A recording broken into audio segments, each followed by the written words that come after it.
fear and worry have taken me along for a ride more than once. Here's what I've learned about them and their lives.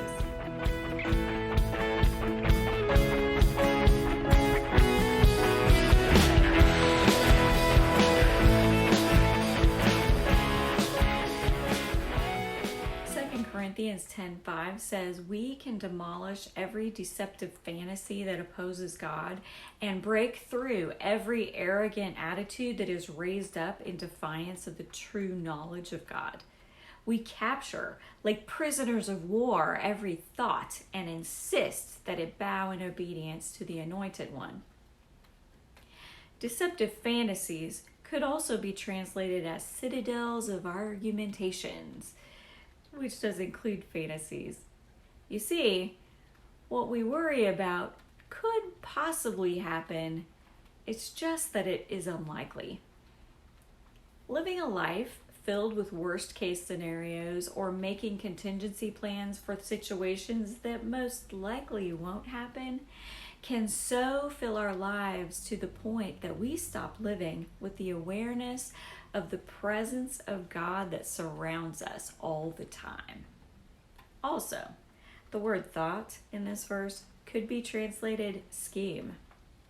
If we understand that not every thought that we have comes from us, we may be more likely to take a step back and reevaluate whether we allow the thought to stay and we dwell on it, or if we just dismiss it and move on with our lives. Let me give you an example. In my life, I was tormented with the idea that my husband may be in a fatal car accident. My mom's father was killed in a car accident when she was 7, so I know that it is a possibility, even though it is a very small one. This fear was so real that whenever my husband would leave on a business trip, I would make myself physically ill. My digestive system wouldn't work right, and I would develop migraine headaches that would sometimes be so severe I couldn't function at all. The reason that I would allow this thought to stay and take root in my brain was that I actually knew someone it had happened to. The last 2 years have been so hard. So much fear has been sent out in the airways in the forms of news, politics, science, social media, even within our own church and personal families. I found myself fighting panic attacks in a way that I have never had to. I felt like the physical distance required by disease made me even more alone than I had already been. I had to take a step back and use the time as an opportunity to be even more aware of God being with me. As the song Waymaker says, even when I don't see it, you're working. Even when I don't feel it, you're working. God's promise to never leave me or forsake me has kept me pursuing Him even when my life is hard. Learning to not allow the thoughts and worries to run away with me, carrying me to conclusions that are very far-fetched, has been a hard-fought lesson.